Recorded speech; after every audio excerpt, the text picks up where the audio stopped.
God bless you, Zach. Follow the money, my friend. Follow the money. And I don't know how many folks actually followed the gubernatorial race in Virginia. Because that sucker was money. And that was criminal right there. But having said that, he has a point. How many shiny little balls are thrown up in the air from our federal government right now?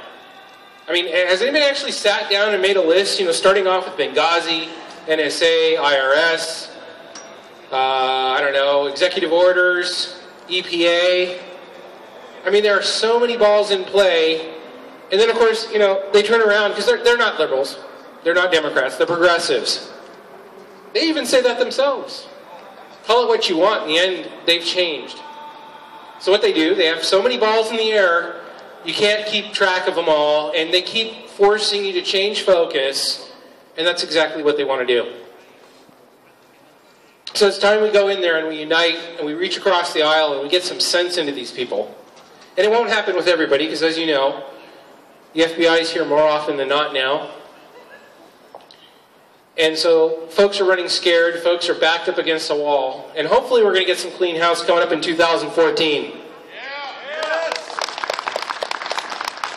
Now, I know Tim Donnelly wanted to be here today, but as you well know, he's actually running for governor as well.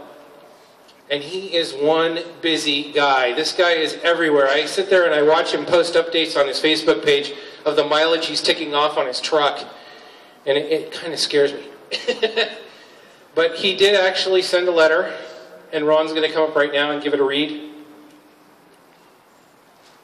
And it's a message from him to all of us. I've known Tim Donnelly for a lot of years. He's a great guy, and I really like him. Everything he said that he would do for us, he's done.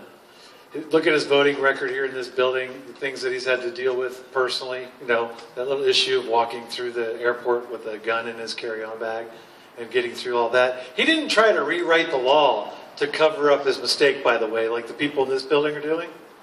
Instead, he told the truth, admitted he made a mistake, went through the process of court and all that good stuff, and is still gaining ground on chasing truth and justice here in the United States of America and here in California. And I hope, for one, that he's our next governor here. This is from Tim, and he really did want to be here. He was trying up until just yesterday to rearrange his schedule to make it, but he couldn't. So he says, ever since I was elected to the State Assembly 2 years ago, I've had the chance to firsthand see how our state's leaders have abandoned the dreams of ordinary Californians, mocked our cherished values, and extinguished the spirit of freedom. The policies of the current administration and legislature have created a sense of economic hopelessness unmatched in decades. Businesses are fleeing in droves. Working families have lost hope in the Golden State. Golden State has no luster anymore. California has never been in more need of dramatic change. I believe we can all save our state, but time is running short. And I'm sure you'll agree. But the majority of people have given up in California. But all it takes is a tiny, irate minority to change the course of history. Throughout our state, there have been men and women from all walks of life who are struggling to make ends meet.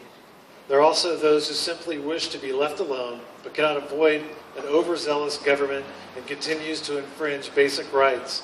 All of these people, kind-hearted, well-meaning Californians, have been seated off and sealed off from the halls of power, and their voices have been silenced. To each of you here today, I'm encouraged by your willingness to be informed and fight for freedom.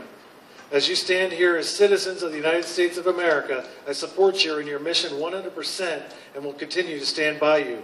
Will you join me in helping shape a vision for the future that isn't dictated by left or right, conservative or liberal, Democrat or Republican? Rather, it's about what's right prevailing over what's wrong.